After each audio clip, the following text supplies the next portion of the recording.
Are you feeling overwhelmed by hormonal changes? If you're a woman, you're not alone.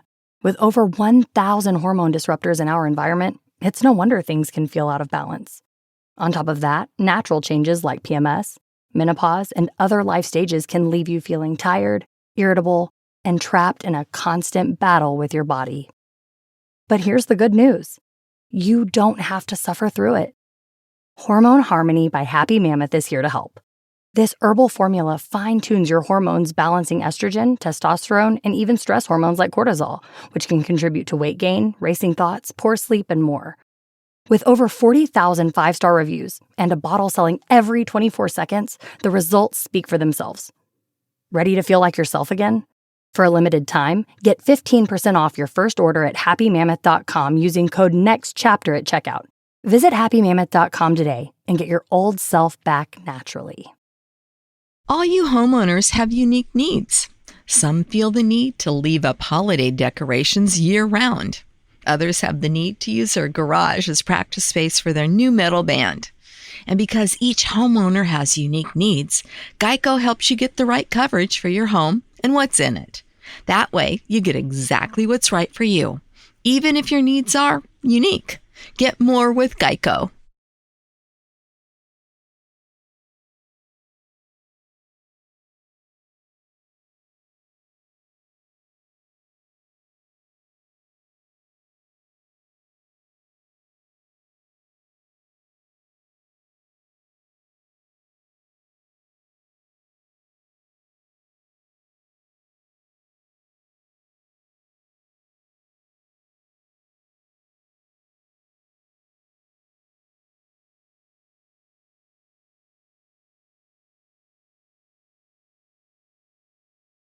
This is Wheel Bearings episode 288. I'm Sam Abuel Salmon from Guidehouse Insights.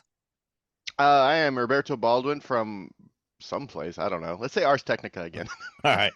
And this week, since Nicole is off at Disneyland again, or Disney World again, we've got a special guest sitting in with us, my friend Tanya Gazdik. Tanya, why don't you introduce yourself? Yeah, hey, I'm actually for Media Post. I write about automotive marketing, but then I also freelance for Ward's Auto. So that's where I get to actually write about the nuts and bolts and more of the fun stuff. Excellent. Robbie, why don't you go first with what you're driving? All right, so this week I had the Maverick Lariat Tremor. So you take the Maverick, and then you're like, oh, let's just make it fancy. And you know what? Let's make it all-wheel drive. And you know what? Let's just raise it up and put some knobby, some off-roady tires on it, and you get the Maverick Lariat Tremor. And I got accosted by two different people while driving it around. One of them, I was at the store, and a man just walked up to me and tuk on the window and said, "Hey, what do you think?" And then I'd give him the whole spiel about the Maverick. And another person just came to my house, knocked on the door. Well, the neighbors saw it sitting know. in the driveway and stopped by to ask them. The neighbors know what I do for a living. We tell everybody. When we moved here, we made sure to accost our neighbors and say, "Hey, I'm not a drug dealer. I don't. Yeah, I don't steal cars and this is what I do for a living." So somehow I got to this gentleman that's what I do. I'd never seen him before. Very nice man. And he came up and he asked me about it, and I told him. And my advice to everyone was, it's fine. Get the XL hybrid with Steelies, and you'll be happier. Yeah. Because it's the Maverick is it's not it's an inexpensive vehicle. So there's always going to be inexpensive parts on it. There's always going to be inexpensive like sort of a cheapish. I don't want to say cheap. I'm just going to say inexpensive feel to it. And then throwing a bunch of off-roady stuff on it just seems by the time you're done. By the time Ford is finished with all this, the price for this vehicle is, you scroll down, $37,505 for a Maverick Lariat Tremor all-wheel drive. Which at that point, if you're spending nearly $40,000, you can get a Jeep. So there's a lot of other vehicles you could get. And the crazy thing is that it's not the Tremor package that's the most expensive. It's the Tremor with appearance package. So you can get the Tremor package for, let me find it really quick. Um, oh, I accidentally added it. Hold on, let me remove it. So the Tremor with the appearance package is $4,490. So it's $4,500. Just the Tremor off-road package is $3,000. So you're paying $1,500 for some stickers, which, by the way, along the ready board, one of the stickers is starting to kind of like, it's had some, it's seen better days. It's kind of like scraped off a little bit at some point. So you're paying $1,500 for stickers that come off. Those So are don't do very that. expensive stickers. Yeah. Yes. So don't do that if you're going to do this. That said, it's a solid little car. But you still, when you use the turn signal, it has a certain little like tink to it when you turn off the turn signal, which reminds you that you're like, oh, I'm driving an inexpensive vehicle that I paid $37,000 for. You're driving around, the plastic in the car, it's still plastic. It's very well designed to sort of like not feel cheap, but it's still plastic. So you're still It driving doesn't around. feel like a Mazda. Yes, and you tap tap tap tap. You're like, all right, I'm driving around with like all this plasticky in a $37,000 car. So again, I really like the Maverick, especially for what it is. Someone asked me what's my favorite truck, and I said I think the Maverick's probably the most important truck out in the market right now because it's inexpensive, it's a hybrid, it's literally what people actually want from a truck. 40 miles per gallon. It's all these things. And people are all sort of hacking it, and you can 3D print things for it, and you can put things in the back, and it's this great little utility vehicle. And they're like, hey, let's make it off-roady. And I'm like, just that there are cars for that. And I understand why Ford did it because they can make a ton of money off a $1,500 sticker package. Yeah, at least $1,490 pure Yeah. profit. Just like those stickers got to cost at least $50. Someone has to put it on. You got to like work all, Yeah, everything okay. into it. If you factor in the labor and everything, yeah, Labor and everything. But I'm still a big believer in you just get the XL with the hybrid, Steelies, and the spray in bed liner, $500 option. Everything else is who cares? That's what my next door neighbor has.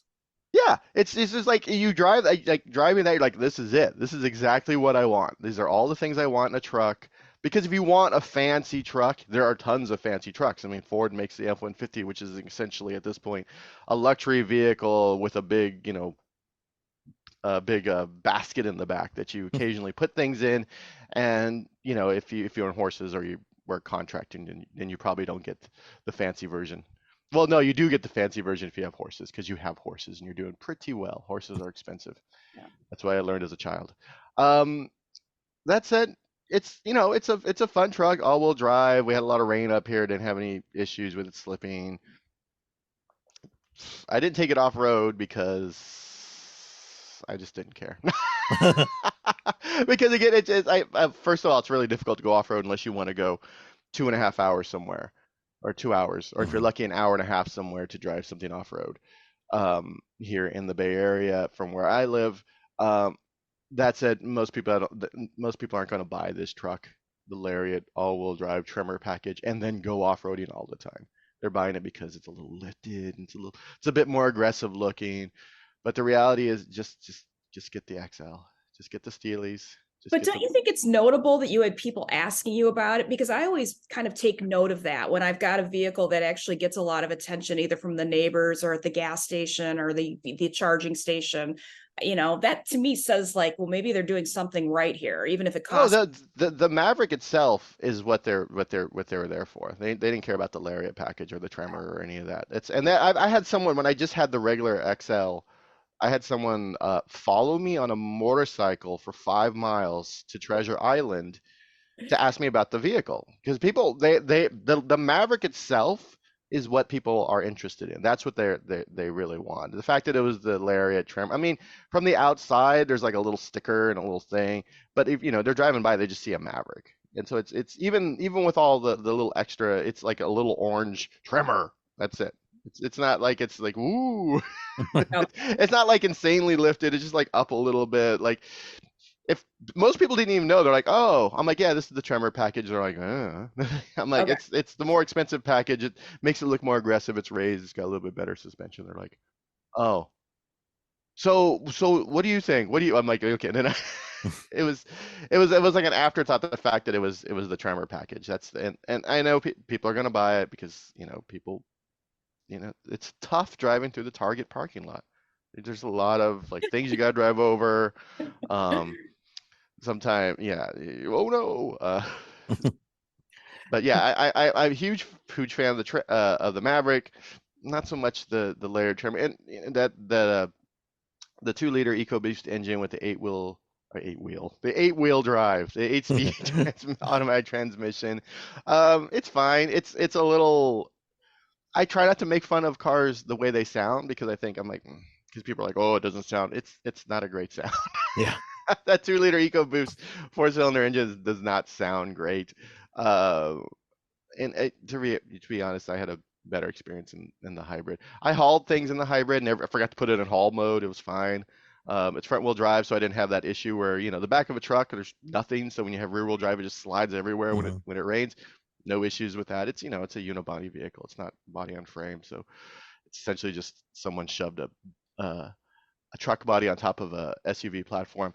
But you know what? That's fine.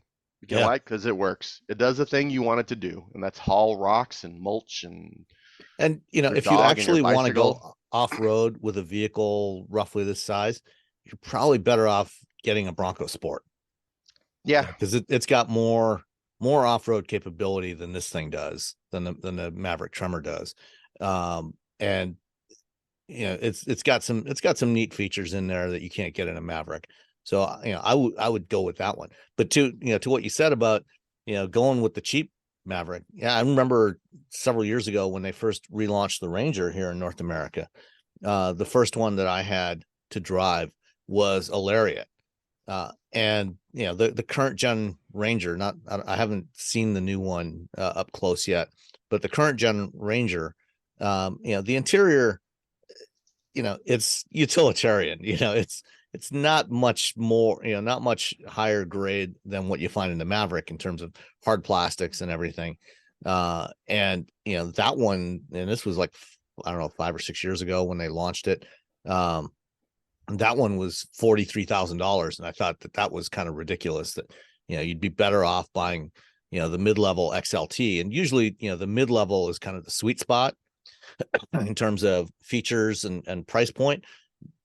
In the case of the Maverick, I agree. I think actually getting the base XL is your best bet, because you get the only thing you can't get in the XL that you might want is cruise control. And actually, my next door neighbor who bought one, they got it, and didn't even think about the cruise control until it was delivered. And so they went and got a $300 aftermarket cruise control and had it installed, and it works fine. Yeah. So easy peasy. Yeah. Lemon squeezy. I just can't even imagine a vehicle without cruise control. To me, I'm to the point where it's like everything should have adaptive cruise, and just basic cruise it should be every vehicle. See, I never use basic cruise. I can't with basic cruise. I don't. It's adaptive, or I just don't use it. I have cruise control on a few of our cars. I never use it. My first car that had cruise control was my Honda Civic, and I used it twice, and I just never used it again because I'm just you clearly don't get speeding tickets, because if you get speeding tickets, cruise control can save you, because I have a lead foot and I literally have to use cruise control. I will be going 100 miles an hour down everywhere. No, I'm not even kidding. It's not even an understatement. And cruise control saves me.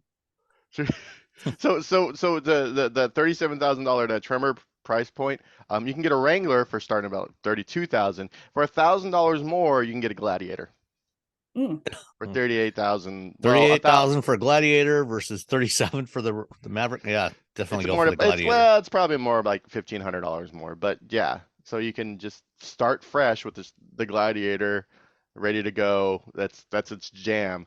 Or you can do the Tremor, Lariat, Maverick, which is you're just throwing things onto an inexpensive vehicle. That's putting some really expensive stickers on an inexpensive vehicle. Yeah, and again, I really. But the wheels do look pretty cool, though. The wheels do. It has that one orange like little wheel. Yeah. So just like looking at it, like, oh, I guess that's pretty cool, but it's no Steelies. I have a very utilitarian view on how trucks should work. Like trucks are for truck stuff. They're, Exactly. I know Hauling people are mulch like, and stuff, yeah, like they get scratched and they're just like, who cares, truck. But that's just me growing up in a small town where everyone had trucks for truck stuff. Yeah. All right. Tanya, what have you been driving? Oh, what haven't I been driving? I've got all the Monronis spread out here in front of me to try to remind myself of which one is which. But to kind of piggyback off of what Robbie said about being harassed by, or not harassed, being having your neighbors and your, I think the word he used was accosted. Okay, they're very nice. I'm always happy to talk to people. People just come up to me and start talking to cars, and I'm just like, this is the best thing ever. And then my wife's texting me, what the hell's going on? You were going to the store. It's been 30 minutes. I'm like, I made a friend. I feel like I'm a car salesman sometimes, but then I also feel like I'm also keeping people from buying stuff they shouldn't buy, which, I never actually hate anything 100%. I can always find something good and something bad, but sometimes the bad is a little bit more than the good. So I can give people an informed, like a little scale. I'm pretty sure the only time anybody has ever asked me about what to buy and I've recommended something and then I've been able to steer them away from something was if it was like a Mitsubishi Mirage. Anything else, they usually already have set in their mind what it is they want, and they're just looking for reinforcement. But that doesn't mean I won't talk to them for half an hour and answer the questions. Yeah. Do you want to sit in it? Do you want to push the buttons? I'm like, I don't care. They're like, oh, really? I'm like, it's not my car. I know. I had that happen. I had the Genesis GV60 a couple week before last, actually. And that was the one I had two different neighbors come over, wanted to talk about it, wanted to sit in it. I really, I felt like I should be getting a commission from Genesis because I think I might have sold two vehicles for them. But the good, the bad, and the ugly. It's an amazing vehicle. The boost button is everything you could ever hope for and more. Again, me and my lead foot, not a good combination. I had to be very careful. You got to put the little limiter on, so you're like, I can only do what I do. Yeah, I need a limiter for sure. But I think Sam knows this because I've complained about it multiple times. The charging infrastructure in Michigan is still very much lacking. I think you can just make that charging infrastructure in America. Yeah, but it's better in California. I'm sure Robbie has an easier time. Yeah, there's an EA station in either direction of my house, about 2 miles each way. Are they? They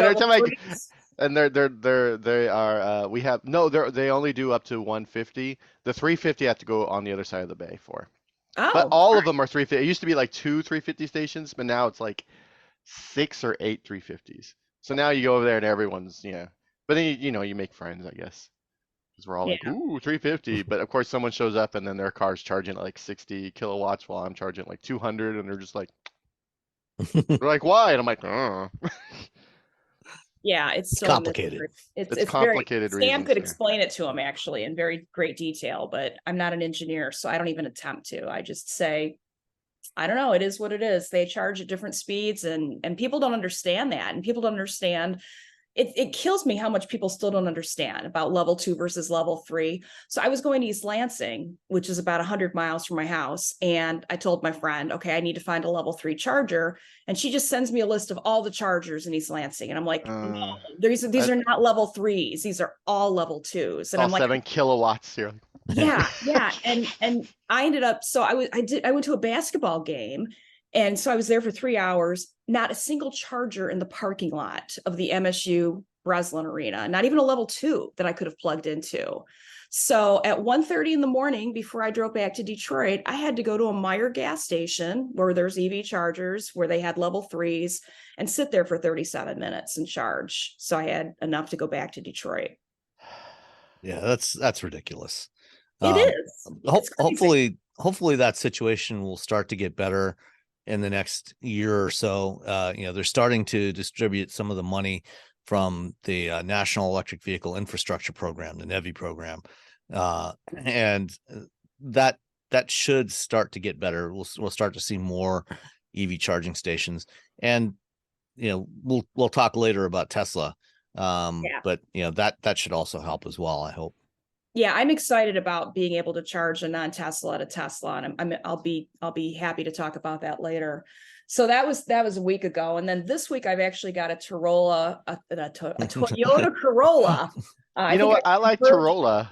I like Corolla. I think I've just created something there. A Toyota Corolla hatchback, which I got in anticipation of, I'm going to be going on a drive in a couple weeks for the new one. So I wanted to be able to sort of compare, have a very fresh frame of reference for what they've done to it to improve it. And it's actually, it's not a bad vehicle. It's got wireless Apple CarPlay and Android Auto, which I'm starting to feel like every vehicle should have wireless. You shouldn't have to plug in your USB to get your Apple CarPlay to work. It just kind of bugs me when you have to do that.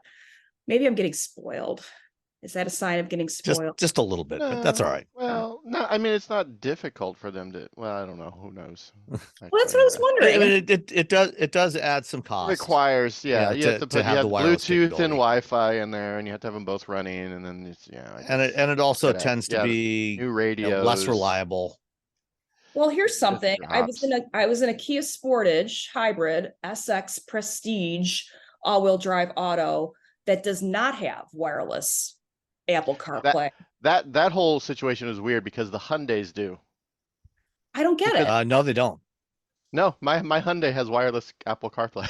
For CarPlay. Okay. Yeah. For Android Hyundais Auto, they don't. Yeah, so the Hyundais have wireless, but the Kias do not, which is. So this was a $38,000 vehicle, $38,000 that did not have wireless CarPlay versus my Toyota Corolla, or what do I call it? The Toyota is $28,000, and it did have wireless Apple CarPlay. Plus, a lot of other things going for it. Fuel economy is not great. It's only 33, 30 city, 38 highway. So that's kind of poor. I'm sure the new one will be better than that. It's sad because you can't get the Corolla the Corolla hatchback as a hybrid. You can only get the sedan. Boo! Because my friend is looking for a hatchback hybrid, and I'm like, ooh. Well, there's a lot of crossovers. He's just like to Prius C. I'm like, he's like, No. You definitely don't want a Prius C. Yeah. I don't think they even offer that anymore. Yeah, it's probably dead. Well, if you want really bad gas mileage, you can drive what I had last week, which was the Mazda CX-9, which gets 20 city and 26 highway. Just ridiculous. But I drove it in anticipation of going on the CX-90 trip in a couple of weeks, and I've already seen the CX-90, and it's 100% better than the CX-9. So, and it's going to have a plug-in hybrid available, which is nice. Yeah, that's going to be interesting to try out, is the plug-in hybrid version. Looking forward to that. Me too. All right. So, how much? Let's see. How much was the Corolla? The Corolla, $28,500. And what about the CX-9? Ooh, $45,600. That's pretty pricey. Well, it's got everything. I mean, is that the signature? That's the carbon edition. Oh, the carbon edition. So you got all the goodies. Yeah, it was. I mean, it was a nice vehicle. It didn't feel underpowered, but then I saw the gas mileage, and I'm like, oh man, this is bad. This should not be. Nobody buy that. 23. Yeah. By the way, the Tremor Maverick Lariat, whatever. Got like 20.7 was my average mileage. I'm like, oh, and when you can get 40 from the hybrid, it's like, yeah. Well, I mean, you jack it up and you put all-terrain tires on there, and all-wheel drive and the turbo boost, the turbo, yeah. The Genesis GV60 was 97 city, 82 highway. Gotta love it. All right. If you can find a charger, Well, last week on the rundown, I had listed on there to talk about the 2023 Kia Soul GT line. And somehow, as we were going through our conversation, I just completely spaced on it and went straight from what Nicole was driving right into the news stories of the week, and didn't even talk about the Kia Soul GT line. So I'm going to talk about that one now, and also another Kia that I drove right after that. But starting with the Soul, of the so-called box cars, cube cars that we've had over the last 10, 15 years in North America. Juke. There's no, the Juke doesn't really count. No, not the Juke. Yeah, what was the other one? The other Nissan. The Cube. Not the Nissan the Cube. Cube. It's right there in the name. The Cube. You had the Cube, you had the Scion XB, and there was the Soul. It was those were the three main ones. The Soul was the only one that was ever really kind of fun and engaging to drive, and it was also kind of cute, the styling. And we're on, I think, the third generation of the Soul now, launched a couple of years ago. And this time around, on the previous generation, they did offer an electric version of it. And they do offer an electric version of the Soul overseas, but because of limits on battery supplies that Kia had, they haven't offered the current gen Soul EV in North America. But they do have the standard Soul in four different trim levels: LX, S, GT line, and EX.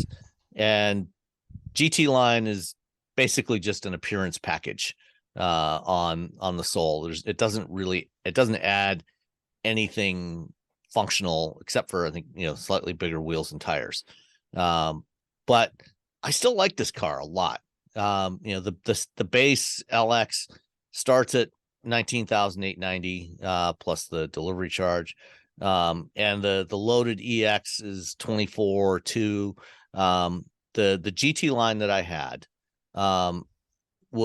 came also with the GT line technology package, which includes things like a 10-way power driver's seat with lumbar support, heated front seats, Harman Kardon audio system, LED lighting all around, adaptive cruise control, and auto emergency braking, and the highway driving assist feature that is across most Hyundai and Kia models now.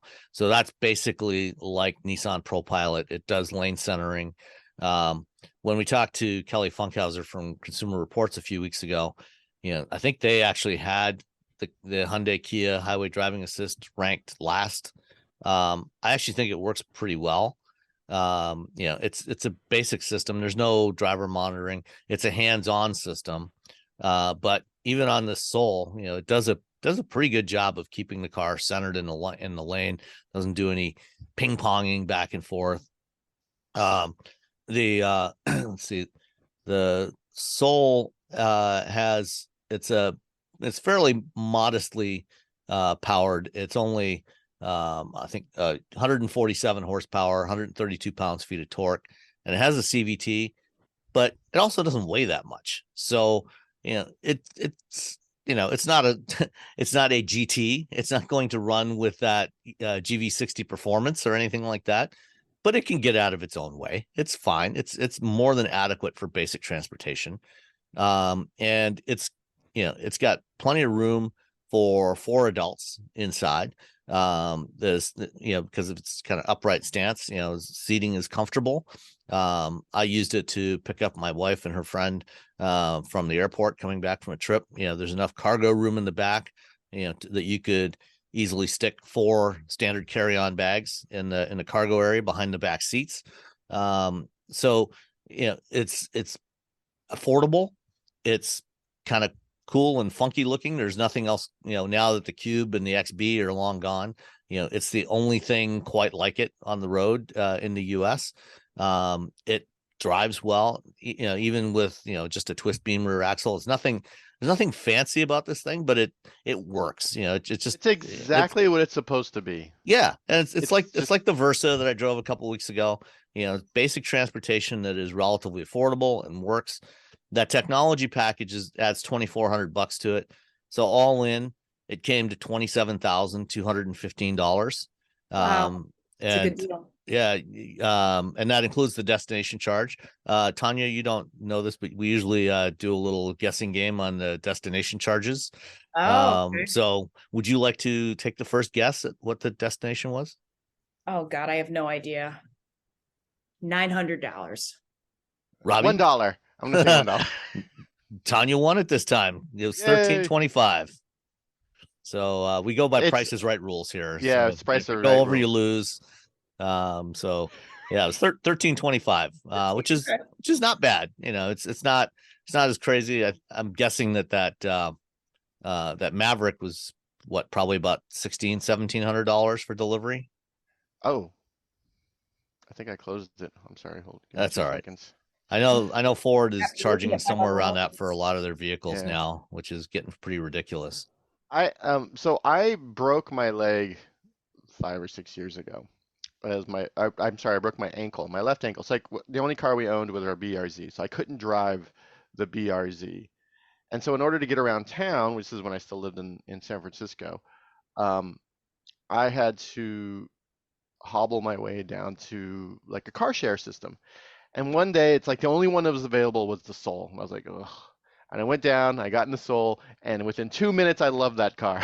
2 minutes, I'm like, this is exactly what this car should be. I was like, and then I just trying to get that Soul every time I needed a car to drive around to do stuff in the city. I was like, I got to get that Soul. And then a few years later, I went to Korea and I drove this generation Soul EV. And they're like, we're bringing it to America. And I'm like, this thing is awesome. And I remember, I think Tim Stevens was asking me about it because his wife had a Soul EV and she wanted to upgrade. And they were like, their lease was coming up. And I was just like, yeah, this thing's great. And then they're like, we can't make enough batteries. And they're like, oh. So I'm sad that the Soul EV never came to the United States.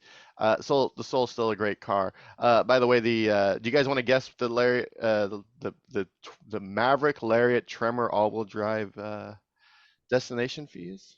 I'll guess 16. I'll guess 1,200. $14.95. Oh, Tanya won twice. All right, double win. All right, now, you now get to go to Sam's house and take anything you want out of his living room. Yeah. That's how it works. It's weird. You can come take the Hummer away. Yeah, you can go take the Hummer. Did you know you can support Wheel Bearings directly? Head to patreon.com/wheelbearingsmedia and you can become a patron today. Your contributions will help fund the platforms and tools we use to bring the podcast to you. And exclusives and improvements are already on the way thanks to your generosity. So if you want to be part of an automotive podcast like no other, head to patreon.com/wheelbearingsmedia.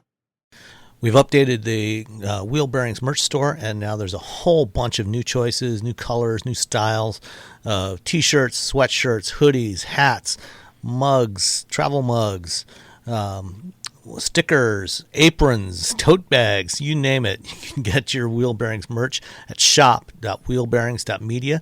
Go check it out. That's shop.wheelbearings.media.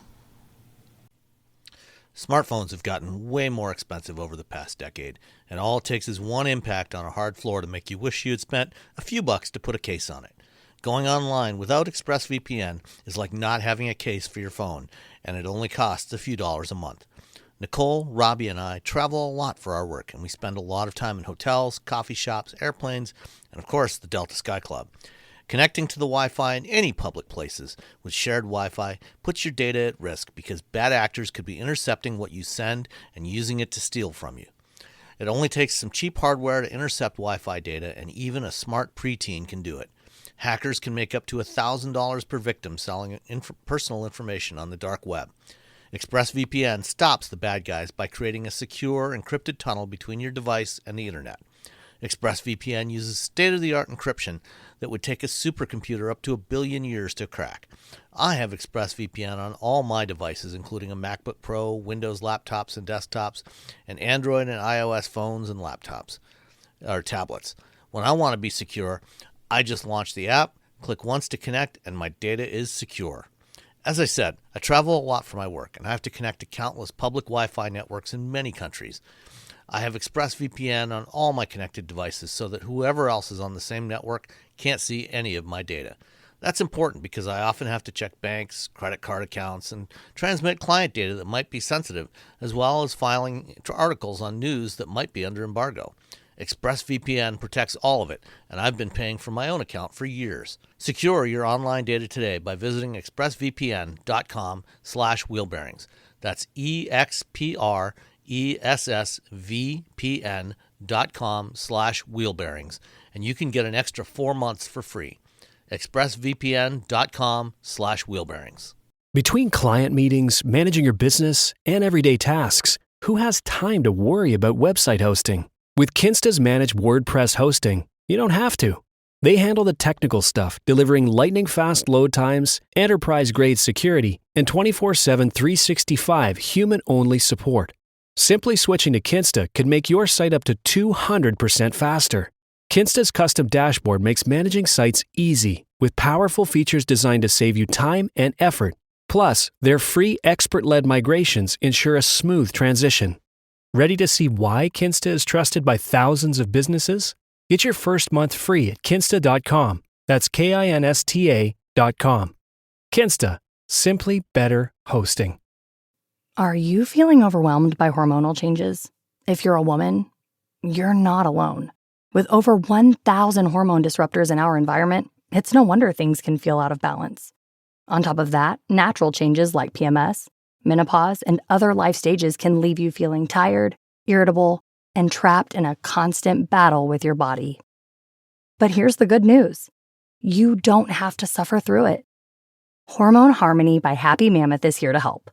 This herbal formula fine-tunes your hormones, balancing estrogen, testosterone, and even stress hormones like cortisol, which can contribute to weight gain, racing thoughts, poor sleep, and more.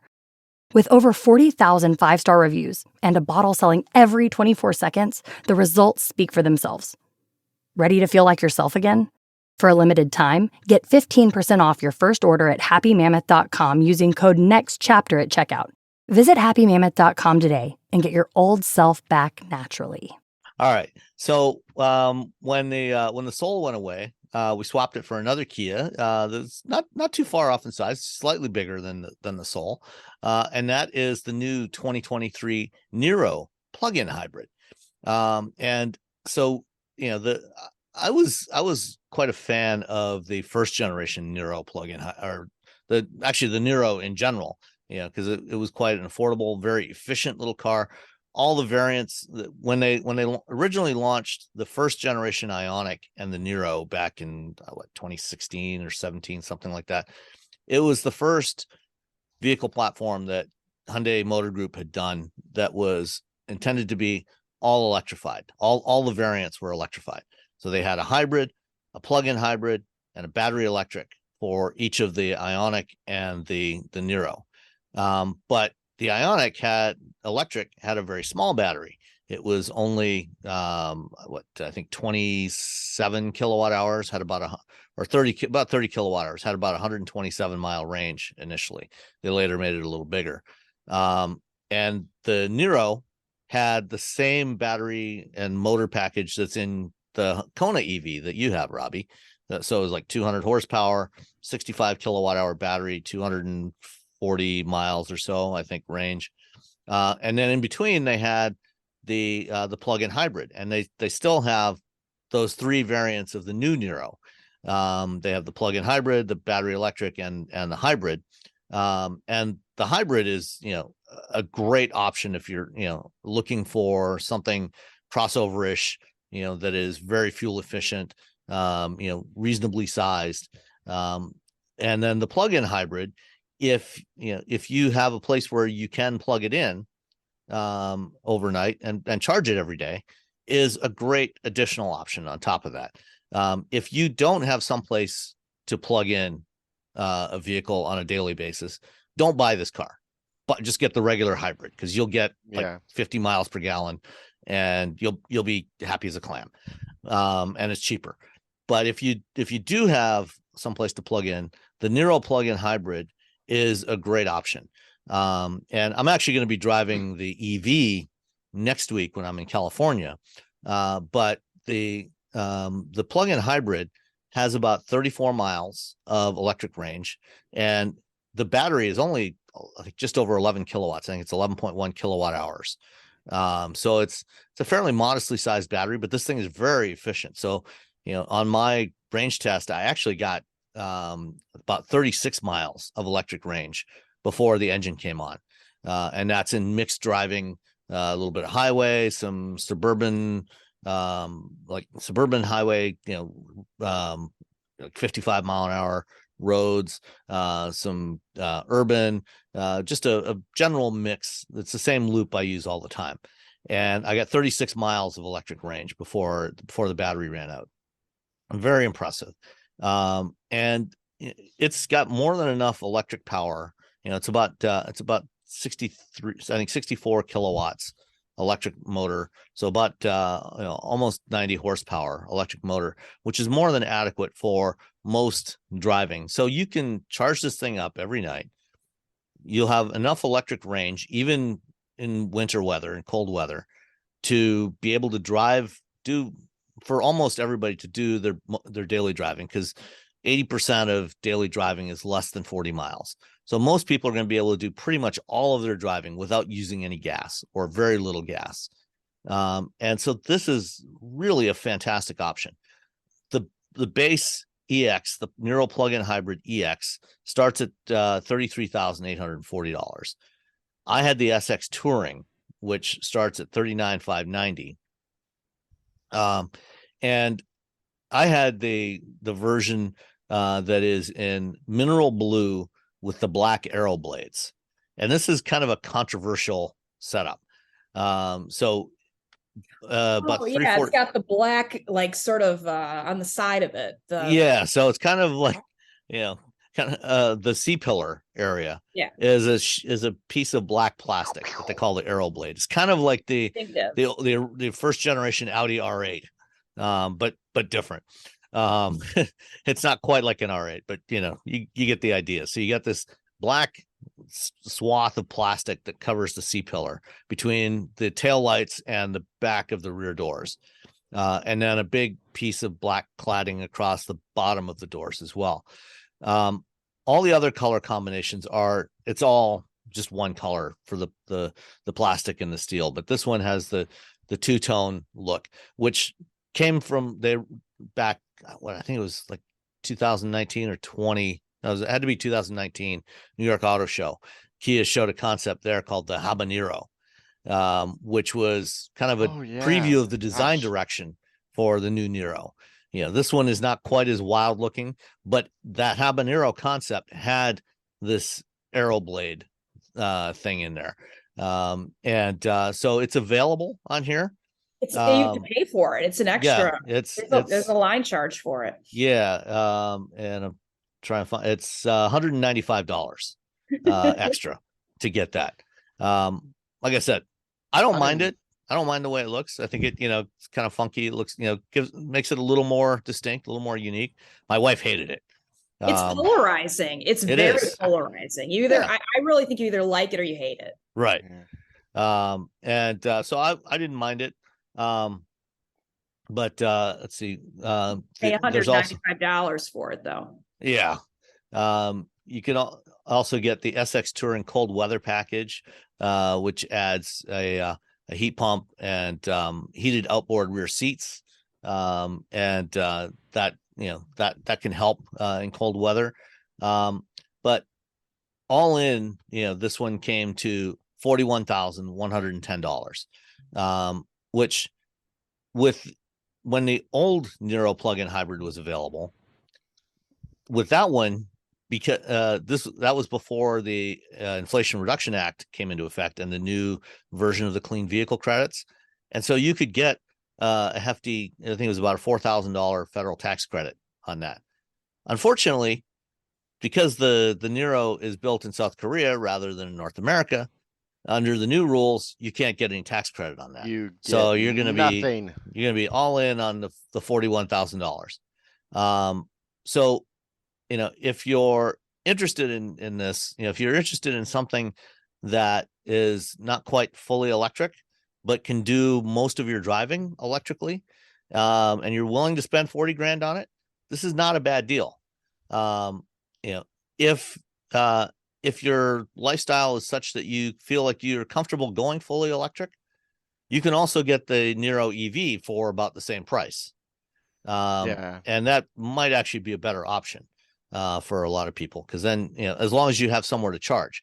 Because the thing about the Niro EV is it doesn't use the eGMP platform that's in the GV60 and the Kia EV6 and the Ioniq 5.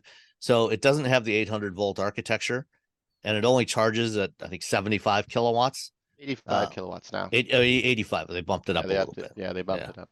The home chargers is 11 kilowatts now too. Yeah. So, if you can charge at home, great. I mean, it'll easily do a full charge overnight, and most days you're not going to do a full charge anyway. And then, but if you're going to be doing road trips, it's going to take you a little longer to charge at DC fast chargers than it will with an EV6, but the EV6 is also more expensive. Yeah. So, this is kind of the Niro is kind of the in-betweener now. But I still think the Niro is a great car. I really like it. And I would definitely recommend it, especially, if you're going to go with the plug-in, I would probably go with the EX instead of the SX Touring. Cause I think that's, it's a better value at, starting at just under $34,000. But no rebate on either the plug-in or the full. No, So you get nothing. That's a problem. That's a big problem. Yeah, you're gonna pay the full amount on either one of these. So when I had the Niro EV, when I did the range test, the EPA range is 253. I got 270. Yeah. Yeah. No. So that's just. Yeah. I mean, and that's just typical Kia. That's just typical Hyundai group, though. They're like, it's this, and you drive it around, and it's more. Yeah, they're fairly conservative on their pricing or on their range testing. So you will almost always certainly get at least what the EPA label value is, and usually more. Yeah.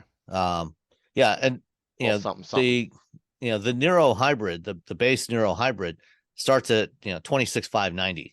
And that's actually a really great value. Under $30,000 for a hybrid crossover. It gets 50 miles per gallon. That's actually that's certainly your best value, and for most people, especially without the tax credit, is probably the preferred one to get. Yeah.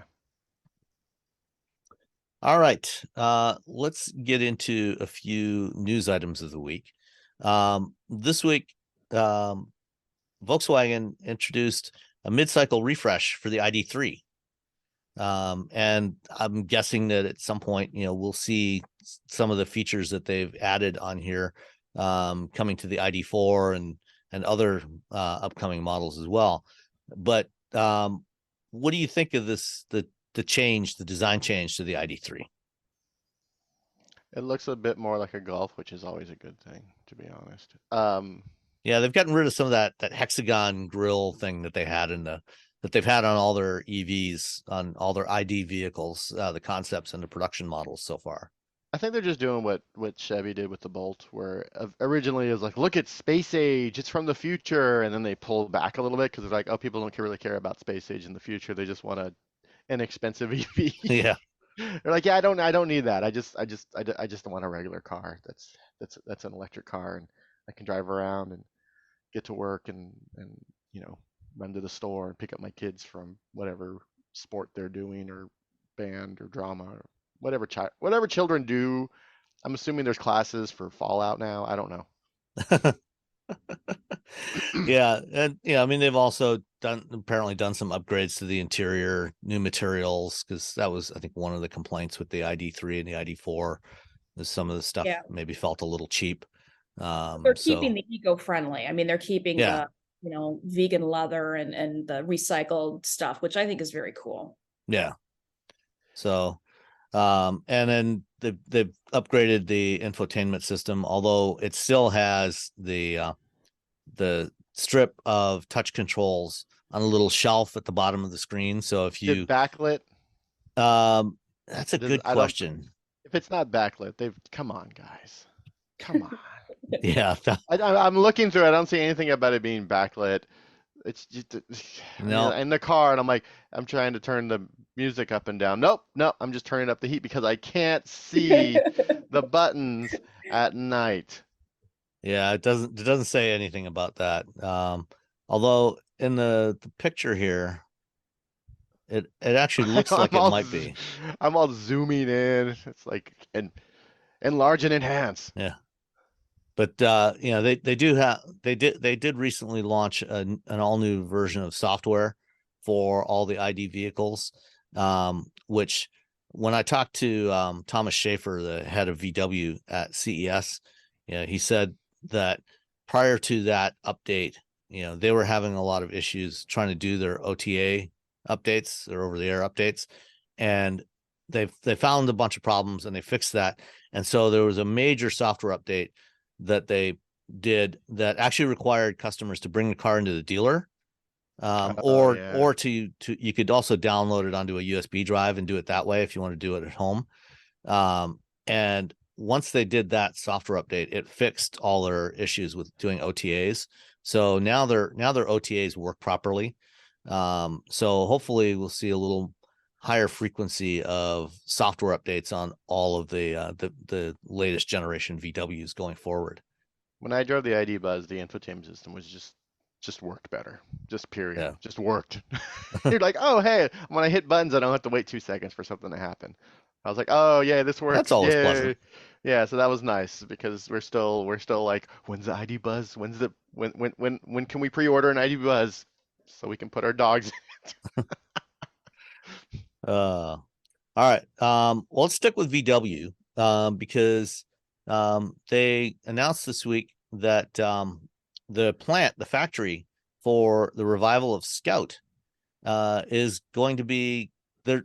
There's been speculation that they might work with a contract manufacturer like Magna to build the Scout vehicles in North America, and turns out that's not going to be the case. Instead, VW has opted to build an all-new factory in South Carolina dedicated to Scout. It's going to cost $2 billion, have a production capacity of about 200,000 vehicles a year. And since those vehicles will be built in North Carolina and get batteries from SK in Georgia, they will be able to get tax credits. So Scout's coming back in 2026, and they're going to be domestically built. What do you think? People are going to buy that truck. I mean, whenever I post a picture of it, people go crazy. It's going to be so popular. And if you can get the tax credit, that's going to be huge. Yeah, I don't think they would have been able to keep up with Magna. Magna's great for like, what they do the Supra and they do the G-Wagon.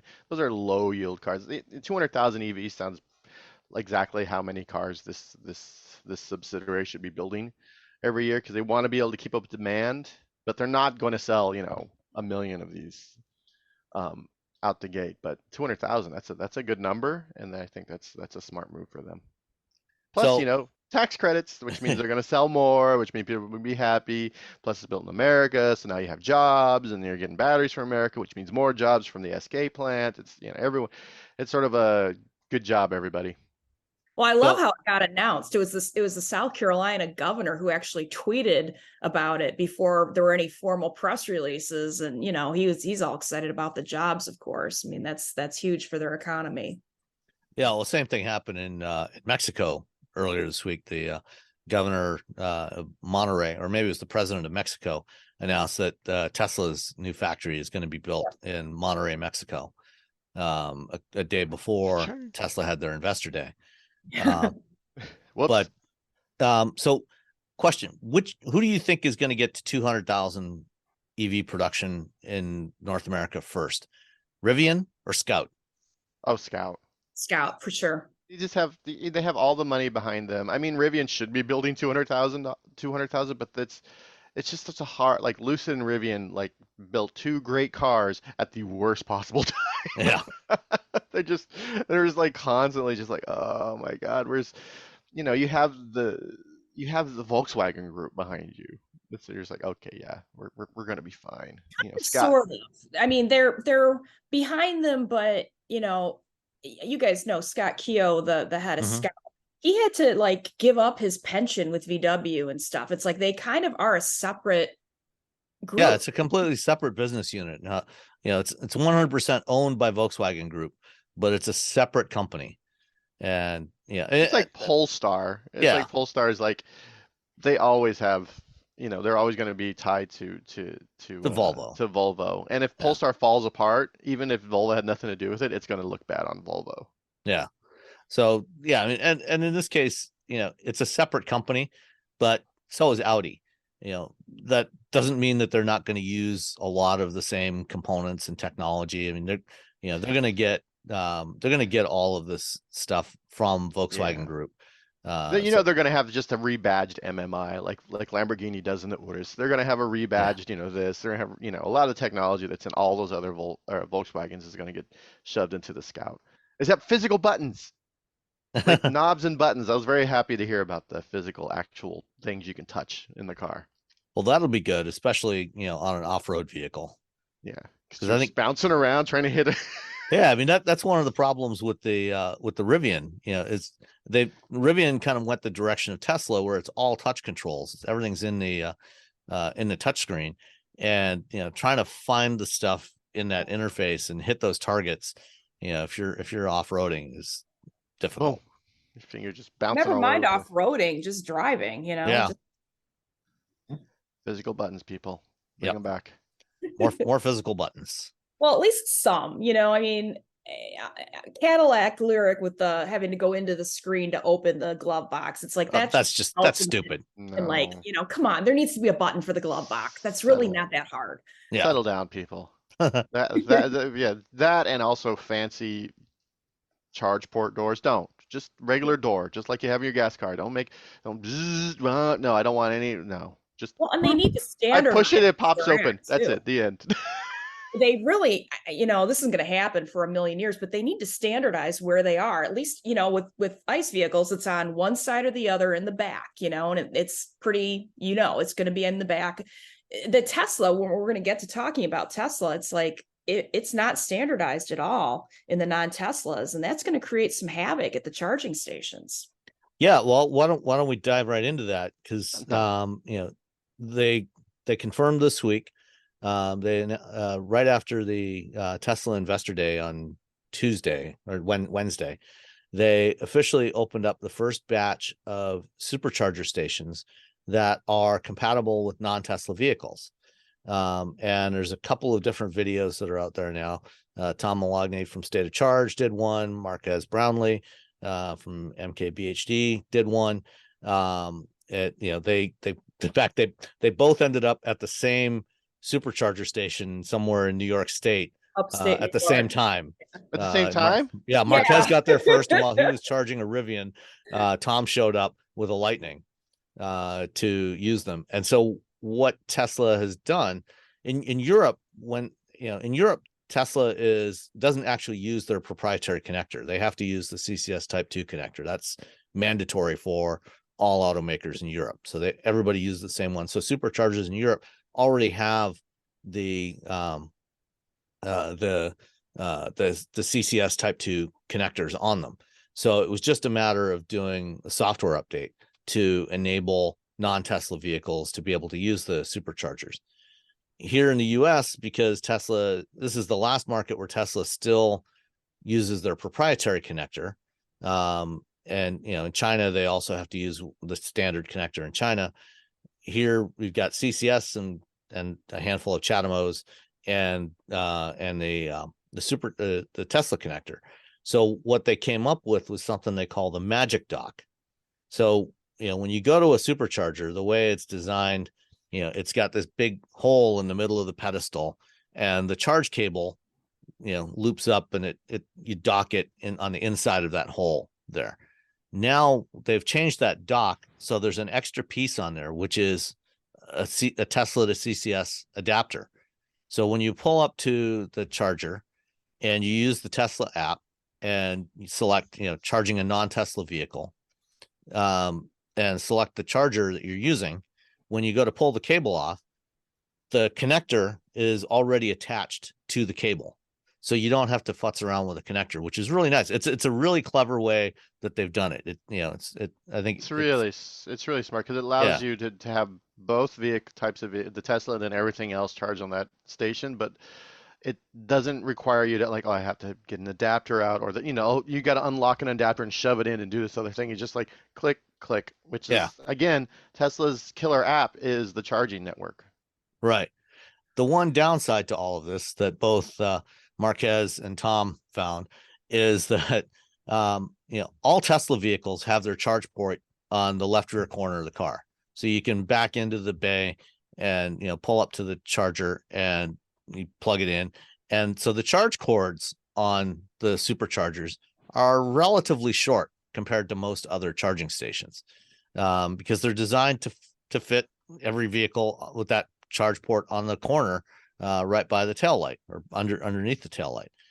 And when Marquez did it with the Rivian charge port is on the front corner. Yeah, front left corner. So because that, when you pull up to the charger, it's now on the opposite side from where it would be if you backed in a Tesla. He had to park in the spot, actually, not the spot for that charger. He Right. parked in the one next to it. Yeah. Which, they're going to have to figure, there's going to have to be some negotiating going on, I think, especially at busy supercharger stations, about who's using which cable. Yeah. And then, when Tom arrived with the Lightning, the Lightning port is on the front fender. It's farther. Back behind the front wheels, closer to the door. And so, he tried to pull up and, Marquez had to guide him, to get like within like an inch of the Tesla pedestal. And he just barely got the cable on there. It was kind of stretched. So not ideal. Yeah, it was stretched a lot. And he was right up against that. I was just kind of like, then the doors, the little flaps right there. So it's kind of going around the flaps. Right. You're always like, what if is it going to break the flap?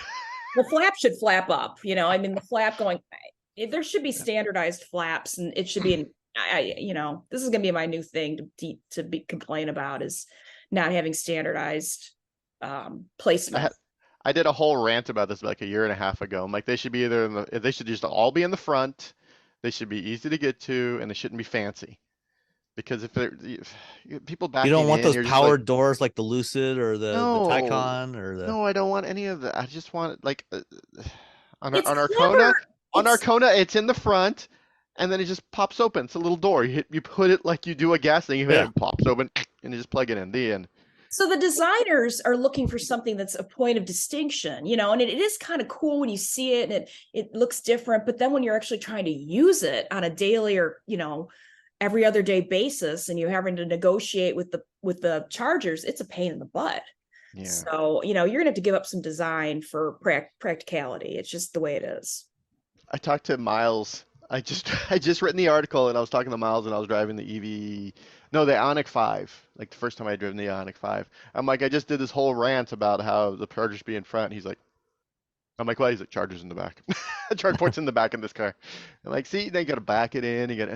And like so many charge points or charging stations are at like Walgreens, where it's like, you're pulling at a 45-degree angle. So now you're like doing this whole thing where you're backing into it. I'm just like, stop it. Just put it in the front. It's going to make people not want to buy EVs. They're going to hear it or see it, and they're going to say, I don't want to deal with that. Forget it. I'm going to keep buying ICEs as long as I possibly can. So, yeah. Well, it'll be interesting to see if, like right now, there's only about a dozen supercharger stations that are open that have the Magic Dock. And the closest one to Detroit is Indianapolis. I've already signed up. I know, I did too. I downloaded the and I'm app. like ready to go. It's like the minute I'm test driving an EV, I'm going to be there. So well, it's funny because when they opened it up in Europe, I was in Europe, and I could not find it on the app. The app was just a train wreck. They hadn't updated it in a little while, and just didn't work. And so they finally updated it. So the closest ones are near Sacramento and near Santa Cruz. So there's nothing in like the Bay Area proper. That's crazy. And I think it's because the Bay Area proper is just like EV land anyway. So they're like, we don't want to overload these. So today I'm probably going to Sacramento to try it out in the iX M60. So we'll see, because it's got the rear things. I'm gonna have to back it in and then see if it. If I were a Tesla owner, I'd be a little annoyed, because you're giving up your exclusivity. I mean, it's like, that's part of the, appeal is you've got your own charging network. And I know maybe they'll the ones who want to save the planet will be cool with it. But it's like, if you're a Delta person Sky and Mass. you go to the Sky Club, it's like you don't want people just walking into the Sky Club from the concourse. Yeah, we don't want the riffraff in here. Person Yeah. coming in So here. so I 5 years ago, and I spoke with, I can't say who, but I spoke with somebody, and I talked about how Tesla should open up its charging network. And I got all the information. I'm like, this is what they need to do. This is how it works. This is how it could benefit them. It's also money for them. And I got so much hate mail for it. But I go to charging stations all the time that are non-Tesla, and there are Teslas there all the time. So Yeah. I'm just like, there's one charging station. Yeah. There's a free mileage Rivian car. charging. There's a free Rivian charging station in Stinson Beach. They just have it there at the beach, and there's always a Tesla parked there. So just getting a free charge at the Rivian charging station, Tesla. So I'm surprised. I thought Rivian's charging stations were going to be exclusive, even though they're CCS. nah, you can just. I thought they were charge going to be whatever. exclusive to Rivian. Nah, it's free. You can just charge. They're like, this is. Okay. I took a picture of it. It was. They're branded. essentially- I mean, they say Yeah. Rivian. Yeah. So if you don't yeah. know, you might think that you can only be, but anybody can use it. Okay. Because when they first announced it, they did say it was going to be exclusive, but I guess they changed their mind maybe. But yeah, there, and the EA station down the road from me here, I used to see Teslas there regularly, but now that there's a supercharger station open a half mile down the road, it's like there's no more Teslas at the Rivian. But I did see another VinFast there yesterday, a different one from the one I saw last week. Oh, that's So- two. Oh, I saw two BZ4Xs. Oh yeah, One of them was wrapped, so it was like some sort of fleet vehicle, but the other one was just someone who just bought one. It wasn't. It had the new the new license plate. It wasn't a dealer car. It wasn't a manufacturer car. It wasn't Antoine driving around. He's the only other journalist. It wasn't Antoine or Jason Camisa like driving around in it. It's like us three are the last three in the Bay Area. I haven't seen one yet on the road anywhere in the wild. Have you seen one around here, Tanya? No, not in Michigan. No. Yeah, I'm pretty sure they haven't had any in the fleet here, or even any that have been sold here yet. So, all right. So I think the thing that's going to be interesting to watch over the next several months is, and I think we talked about this before. Tesla, up until now they've only had to deal with their four models that they sell, which all have the same basic software in them. And, making sure that the vehicles communicate properly with the charger and everything, it was easy. It's just like, with Apple, Apple controls their whole ecosystem.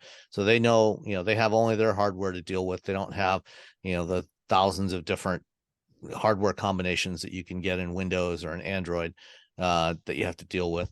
And so I'll be curious to see how reliable the system stays as more non-Tesla owners use superchargers, if they start having communications issues, or incompatibilities with the superchargers. Hopefully they stay on top of that and make sure that it works correctly, but we'll see. There's a lot of really smart people at Tesla.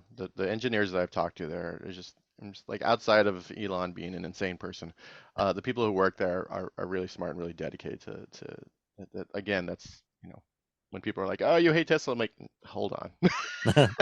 Like, no, I actually have friends who work at Tesla. I do not want Tesla to go away. I just want an adult to run it. Yeah. Well, I mean, it's going to be interesting to see how quickly they roll it out and which markets they select, and just what happens at the actual stations when, like what happened in upstate New York, when the non-Teslas and the Teslas are sort of vying for the same space with the same tiny little short cord. It's going to be like what is the Jets and the what? Giants? Oh, no. You're thinking of West Side Story? Yeah, West Side. Yeah. I don't know. Sharks? Now I don't know. the Jets and the other people, the other gang. All right. And one more, Ford this week announced that they were creating a new company called Latitude AI. And basically this is a company that's going to be developing their hands-free driving systems, not fully automated, so this is sort of kind of a successor to Argo. When they announced that Argo was shutting down last fall, they said, yeah, we're gonna hire a bunch of engineers from Argo, and we're gonna focus on doing level 2 plus and level 3 systems for consumer vehicles for the foreseeable future. And we'll probably come back to robo-taxis at some point in the future when we figure out how to do that profitably. But in the meantime, we're going to do systems that we can sell today, and that will be the responsibility of Latitude AI. And Latitude is going to be based in Pittsburgh. It's a wholly owned subsidiary of Ford Motor Company. So, like Scout, it's a separate company, but owned by the mothership. And it has about 550 employees, almost all of whom were hired over from Argo. Experts in robotics and machine learning and mapping systems and cloud services and all kinds of other stuff. And this is the team that's going to be developing all the driver assist systems for Ford going forward. It's interesting that they set it up as a separate company. And I talked to somebody from Latitude on Friday, and she told me, they did this because they wanted to maintain, kind of that startup environment, rather than just rolling this team into the Ford corporate structure. They wanted to retain that fast moving startup culture. She wouldn't acknowledge, if there were any plans, at some point in the future for maybe an IPO, or wouldn't say if they're going to do any kind of stock-based compensation for the employees, which of course they did at Argo, or even if at some point in the future Latitude AI would offer its systems to other automakers, all of which I think are distinct possibilities, but we'll just have to wait and see how that plays out over time. Any thoughts on that? I mean, it's the same. Like, we're all gonna have self-driving cars. They all had a ride about 5 years ago, and like 4 years ago, we're all like, I don't think this is gonna happen. And then 3 years ago, all the automakers were like, you're right. I just can't figure out why they're changing directions like they did. It just seems like they were on their way and then they backed off, and now they're doing it. It's, there must be a control thing going on. No, it's more about the larger business at Ford. They've committed to spending $50 billion on electrification, and they came to the realization a couple of years ago that while they were moving along nicely, and developing the automated driving systems at Argo, and but before they announced the shutdown, Argo was even doing driverless testing on the road, no safety drivers, and they were running vehicles on Lyft in Miami and Austin carrying passengers. They realized that all these services were so far away from profitability, probably late in the decade at the earliest, that they would have to continue to invest billions more in this. And, when you've got something that is a nice to have in the near term versus something you have to do, which is electrification, you've only got so many dollars to spend on it. You're going to spend them on the electrification and pull the plug on the automated driving stuff, and, focus on use the things you learned from that, which is why they hired, almost 600 engineers from Argo and brought them into what is now Latitude. They use that knowledge that they built up to make better hands-free and eyes-off systems for the next several years that you can sell profitably. And then at some point, you come back to, when you figure out what the business model is for robo-taxis, then you come back to that in the future. Well, VW was also funding Argo. I mean, it wasn't just Ford. So it was right. But they, with Ford, both VW and Ford own the same share of Argo, and with Ford not willing to put more money in, VW decided that, okay, instead of funding this on our own, we're going to go work with Mobileye instead, which is what they're doing in Europe now. So Mobileye has taken over the VW program for Europe, and then they've got a different partner in China. All you homeowners have unique needs. Some feel the need to paint their door a vibrant shade of blue. Others have the need to decorate their bathroom with fish, anchors, and other nautical items. And because each homeowner has unique needs, Geico helps you get the right coverage for your home and what's in it. That way, you get exactly what's right for you, even if your needs are unique. Get more with Geico. Have you ever killed a houseplant before? Don't worry, you are not alone. But what if I told you you're not destined to be a plant killer? What if I told you you could not only fill your home with gorgeous, luscious, happy, thriving plants, but live a happier life through caring for them? Hey, new plant friend, my name is Maria. I am a former plant killer turned happy plant lady and host of the Growing Joy with Plants podcast, where it is my life's mission to help you grow happy plants and thrive alongside them. Because when you learn to care for plants, you really learn to slow down, connect with nature, and nurture yourself too. Each week, I share expert tips, inspiring conversations, and soulful planty wisdom to help you grow a greener, happier life. So if you're ready to turn your plant struggles into plant joy and get the green thumb you've always dreamed of, search Growing Joy with Plants wherever you listen to podcasts and hit subscribe. That's Growing Joy with Plants podcast. Let's grow some joy together.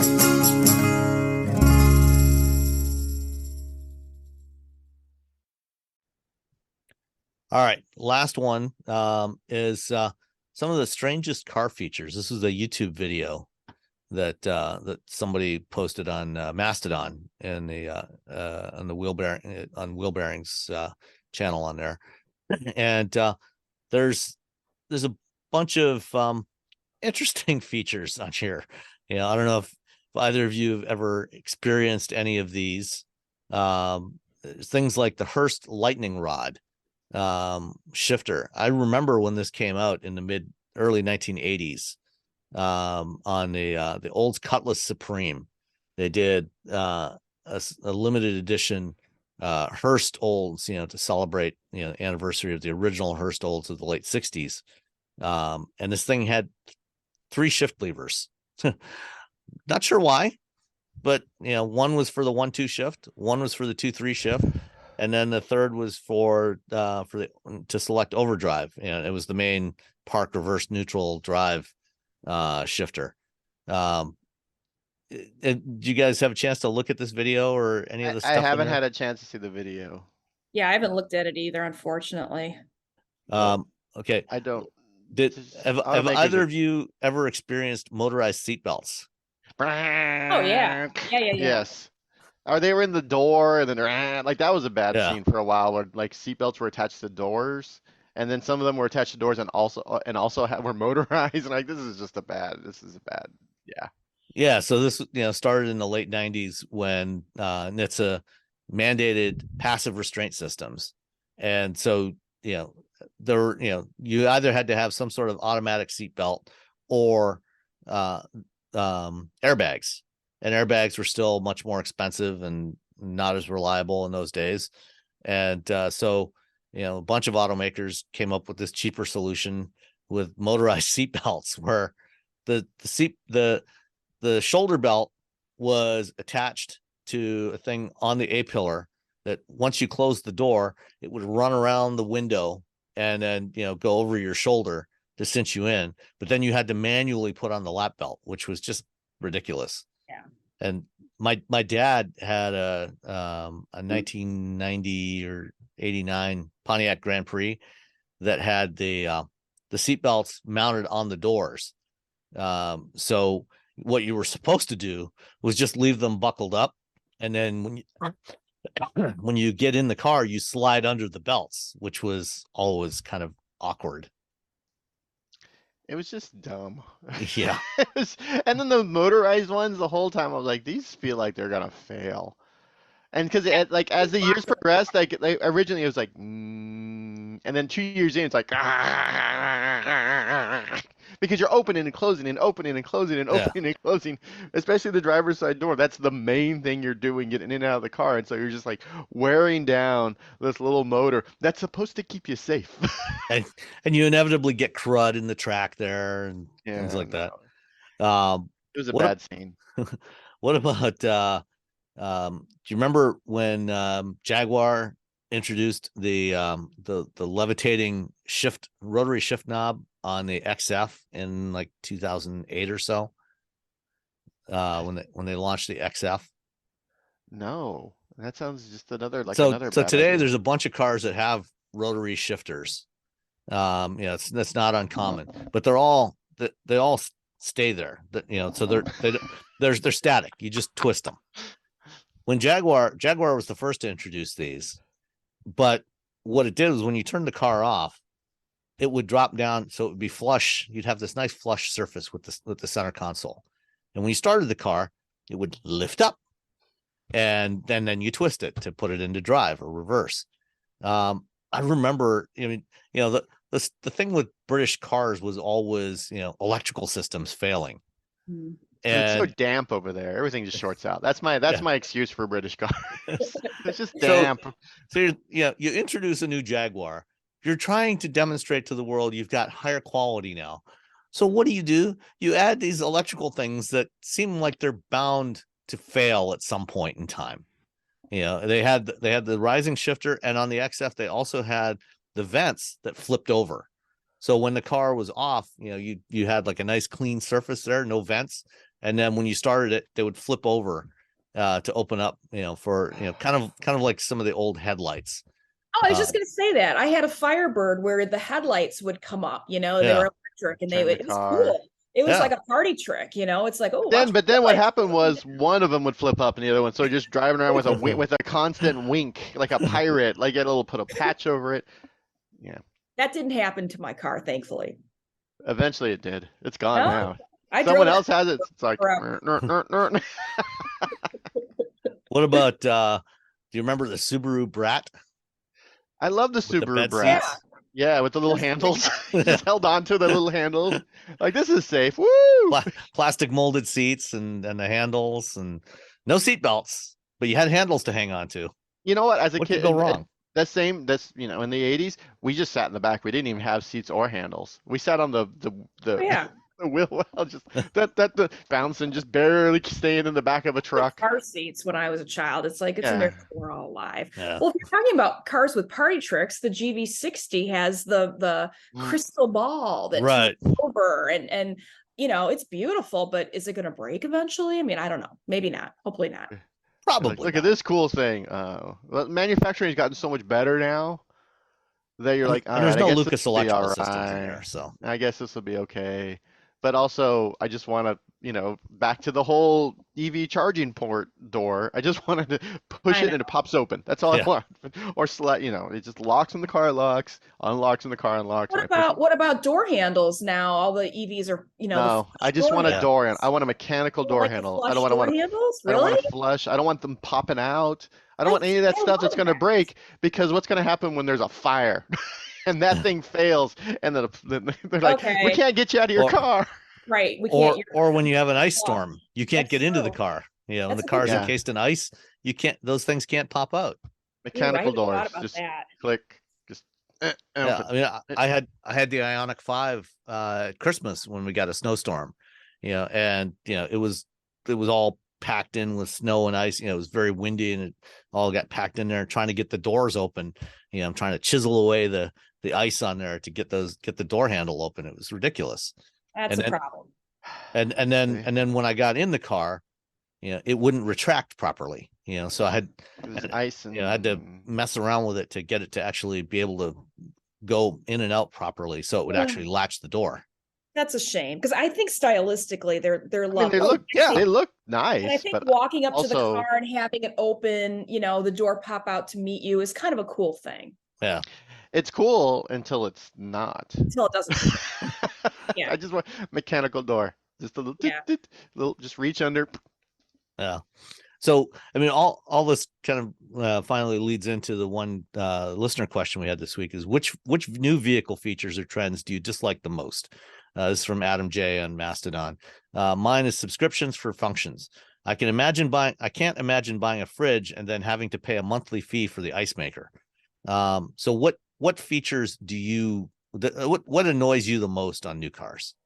too much gadgetry, like the lyric, trying to get into the glove box through this touch screen is just Clever for the sake of being clever is Yeah. really. I think the ID4 has a bunch of that where you're just like, no, don't make me push another button to roll down the rear windows. You didn't save any money because now Right. you have a button instead of like two little like mechanical things. Just stop trying to be clever for the sake of being clever because it's an EV. To explain that to people who haven't driven an ID4, the first time I drove one, I'm like, why? It's like, so you've got the two window openers, and then in order to do the front ones, you have to twist a button, and the button twists the other way to go do the rear ones, and it's just Stupid. No. It's dumb. The first, when I got the Model 3 when it first come out before it was being delivered, and I was driving around and people would get in the car and there's a button to open the door as opposed to pulling the lever. And I remember when the Tesla people dropped it off, they were like, okay, so there's a mechanical thing down here, but don't use that because you'll wear it out. Use the button instead. But everyone would find a mechanical thing and open the door, and I'm like, well, that's not how you're supposed to open a door. But also, that's really how you're supposed to open a door. Yeah. right. Like, settle down. I mean, the high-end luxury vehicles, if you're gonna have like the automatic door, I mean, I don't like automatic doors outside of like, a suicide door and a Rolls Royce where you just can't reach it. But the rest of it, just settle down. Settle down. For me, it's just too many touch controls. Touch controls everywhere. Just give us some knobs, give us some actual physical things. I push and then it moves and I feel it with my finger. Just stop being clever for the sake of being clever. How about the dying of AM radio being available on cars? I know I've heard others. I don't care personally because I can use. Is there like sports radio or something? I don't know. I just listen to. I've been listening to. I haven't listened really to the radio in a very long time since the iPod came out. Because then I'm like, oh, here's a little thing, and I just plugged in my iPod and hit shuffle, and that was the end of it. And that was the end of radio for me, to be honest. I'm sorry, radio. Yeah. I got yelled at once because I wrote an article about how radio was dying, and I had a bunch of people if you listen to telling me about it. sports, if you listen to sports, and I'm like, okay.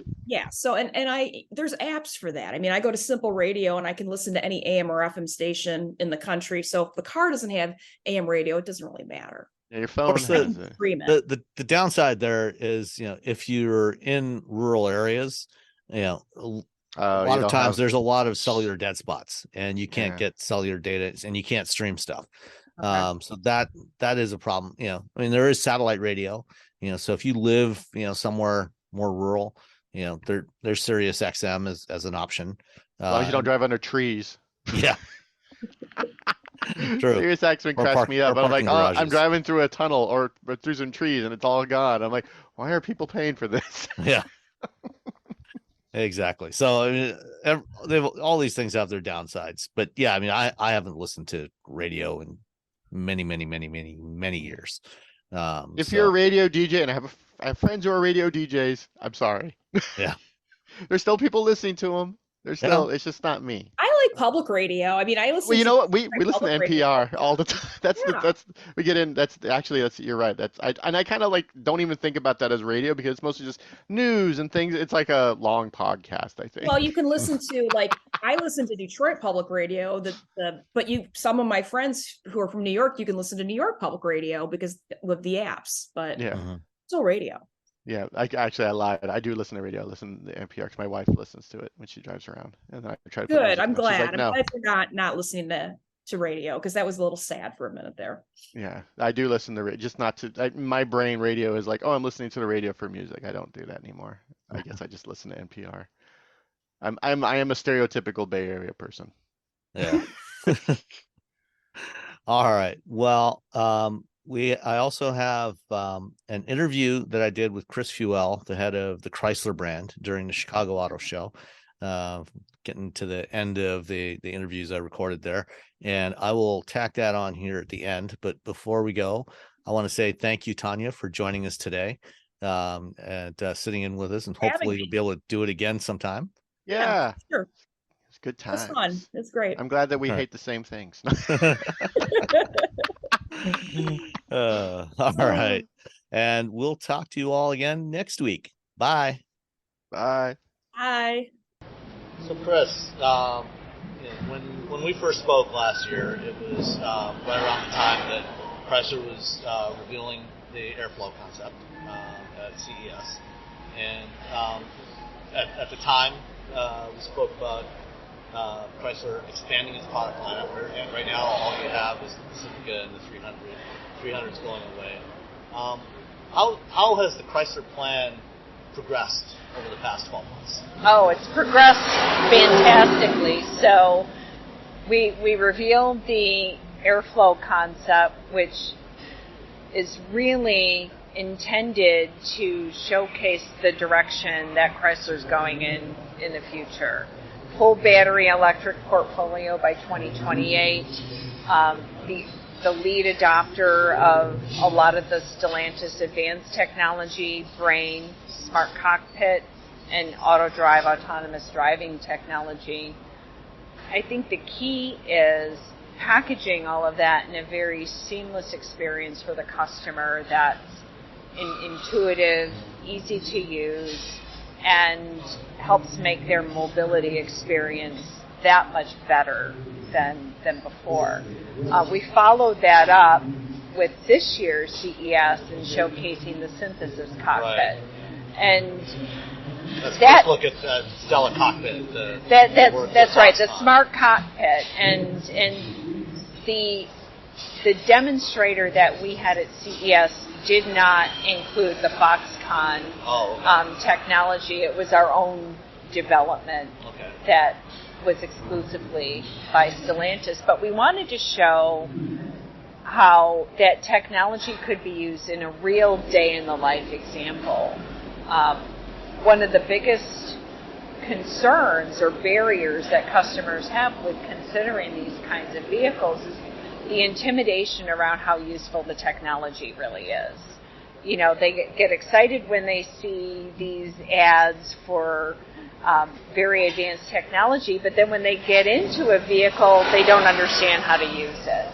And so, you know, the detail around a very simple user experience, features that link their mobile functionality with their vehicle mobility functionality, such as syncing calendars and informing smart route planning based on what your calendar is and where you need to be at any given time, monitoring your state of charge and knowing exactly when it's a good idea for you to charge and proactively suggesting charging stations in a given area that you could reserve. And oh, by the way, these 5 are available, but only 2 are working right now, which is a big support for those customers. And then the ability to sync the vehicle technology with the technology at home, too. So reminding you that your garage door isn't closed, would you like me to close it? When you're on your way home, would you like me to turn the oven on for you so that you can prepare dinner when you get home? Would you like me to order that DoorDash so that it's ready for you in time? It's trying to understand the context of your life. That's right. And trying to be proactive and use some of what it knows about your habits and behavior. That's right. To do things for you. To make it seamless, to help save you time. Because time is probably one of the most precious commodities that people have these days. So you said that the technology and the synthesis concept was all developed internally within the Stellantis organization. It sounds like you're using a lot of AI in there. So is that utilizing things being developed under the team led by Nita? Yes. Yes. It is. And then, you mentioned the partnership with Foxconn, and we also have a partnership with Amazon and the Alexa platform. And we always want to be able to have the very best applications and features and user experiences, so we partner with some of those other companies to help bring that to life for the customer. So the things that we see in that synthesis concept, is that going to appear as something standalone before the Stella Cockpit Foxconn platform arrives, or is that something that's going to be rolled into what you're doing with the team at Foxconn? It'll be rolled in. So we had a unique opportunity at this year's CES to really build a demonstrator around a specific use case. And it just so happened that the Stellantis specifically developed user interface was the best platform to use for that demonstrator. Okay. But what gets incorporated into the new product will be a broader application of that. Okay. You mentioned experiences around charging, and with the brand shifting to all electric, certainly for Chrysler customers, that's going to be something new. Hopefully, also gaining some new customers along the way as part of that transition. Right. But today, the vast majority of people out there have never experienced life with an EV. It's far less than 1% of the total vehicle population is EVs, and there are challenges associated with it today. And I'm curious, what Chrysler as a brand, or maybe Stellantis more broadly, is looking at how to improve that experience for customers, as far as knowing when to charge, where to charge. I think as you mentioned, as part of what you're doing synthesis, part of it is understanding when to charge, so that because charging is not constant through the rate of a charge event, and maybe incorporating into your navigation, when to charge to have the minimum trip time. Right. So, are those the sorts of things that the team is working on? Yeah, they absolutely are, and that's where the AI and the technology within the vehicle can help provide those proactive alerts and those teachable moments for the customer so that they also become better informed about the right time to charge and removing some of those pain points or those anxiety points they have around range as well.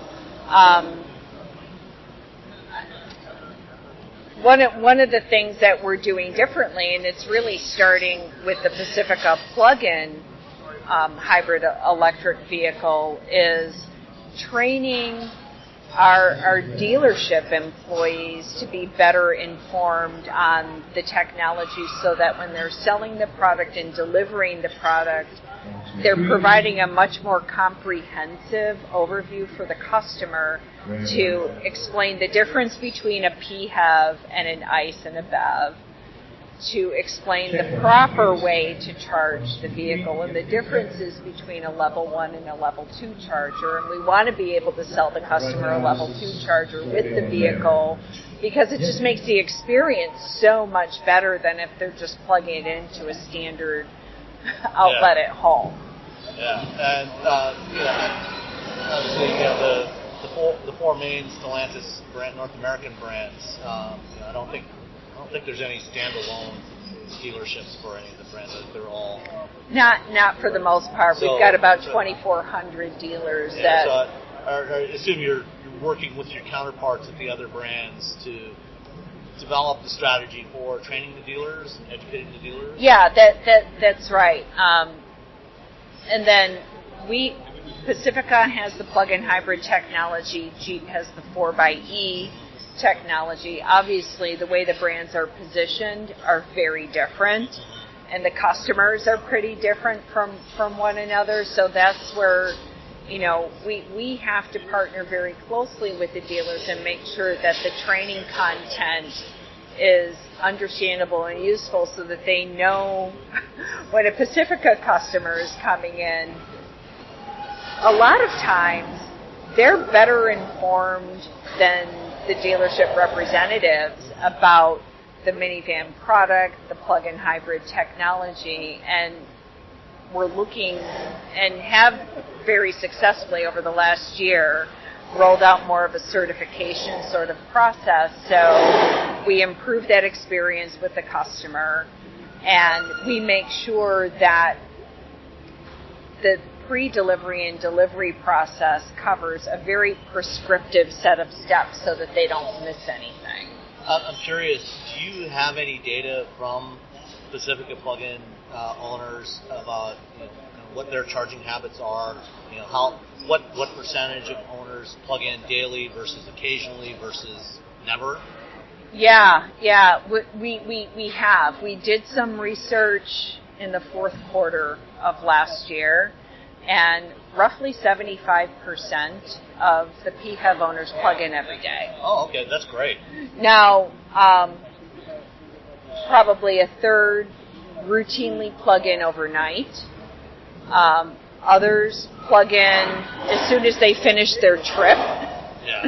And it's a pride point for them, because during the COVID period and when gas prices were spiking, many of them were bragging about the fact that they hadn't stopped at a gas station in 2 months. Yeah, well, with 32, 33 miles of electric range, that will meet 75, 80% of drivers' daily driving needs. That's right. You can drive that thing on electricity, and given the type of vehicle that is in this case, most people, if you plug it in daily, you're almost never going to need to use any gas. That's right. And then when it's time unless you take a road trip. Yeah, when it's time for a road trip to the grandparents or vacation trip, whatever, then you just keep driving it like a hybrid.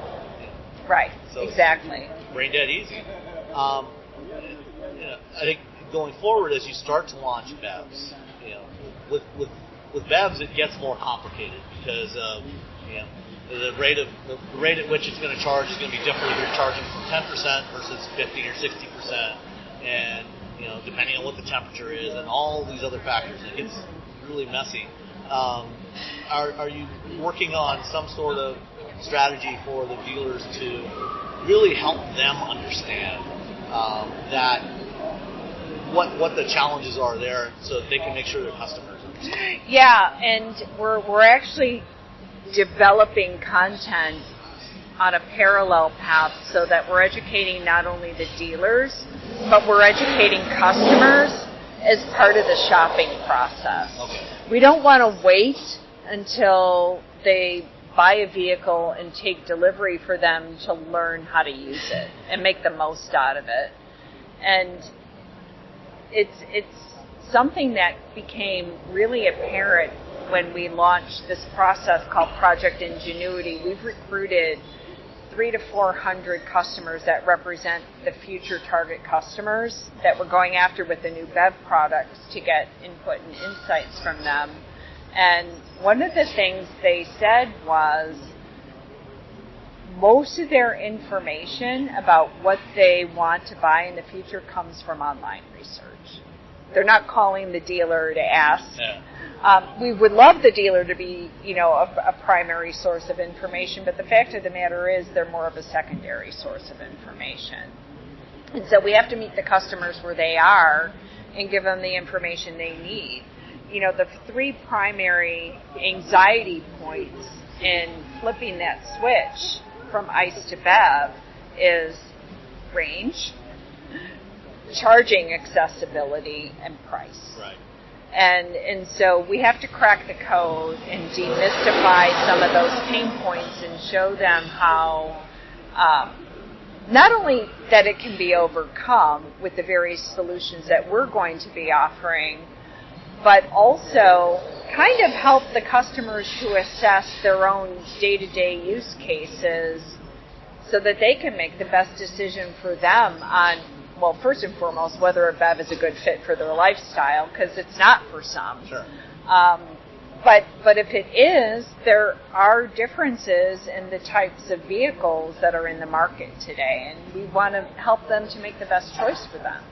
And, of course, one of the other challenges around BEVs today, the charging, public charging in particular, is reliability of the charging infrastructure. And is Stellantis developing some sort of strategy for how to address that, whether it's working with charging network providers to ensure, wherever possible, if they have data about when customers have an incomplete charging experience, so the charging network provider knows, or what if any, is Stellantis doing? Yeah, absolutely. I would say that we're taking a bit of a three-pronged approach, and one is partnering with existing and up-and-coming providers so that we can offer our customers with the most reliable and expansive network possible to support their charging needs.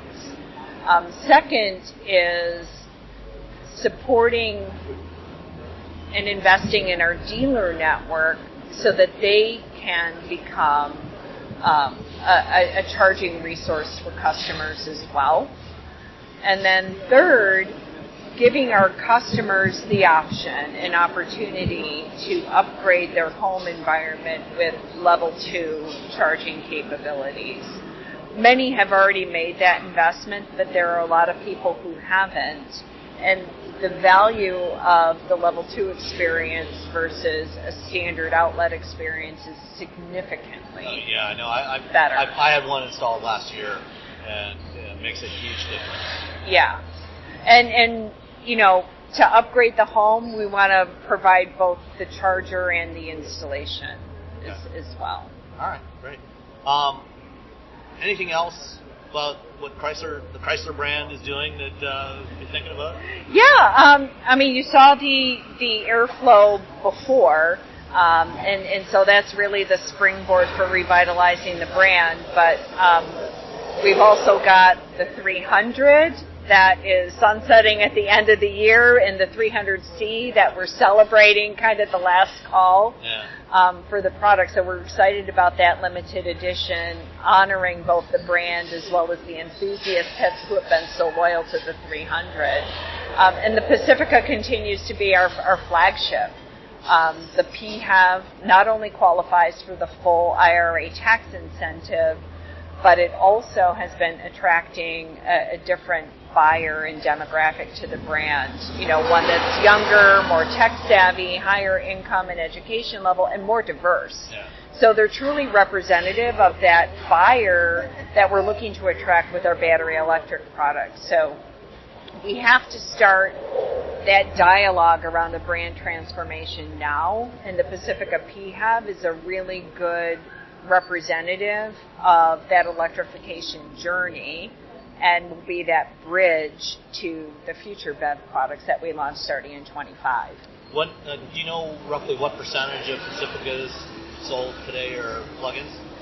Well, last year we had some supply chain constraints, and the mix of plug-ins was just under 20%.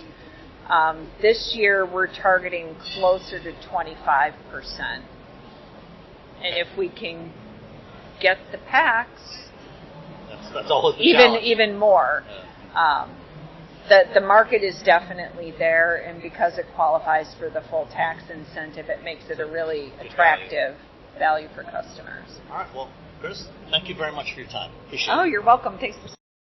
All you homeowners have unique needs.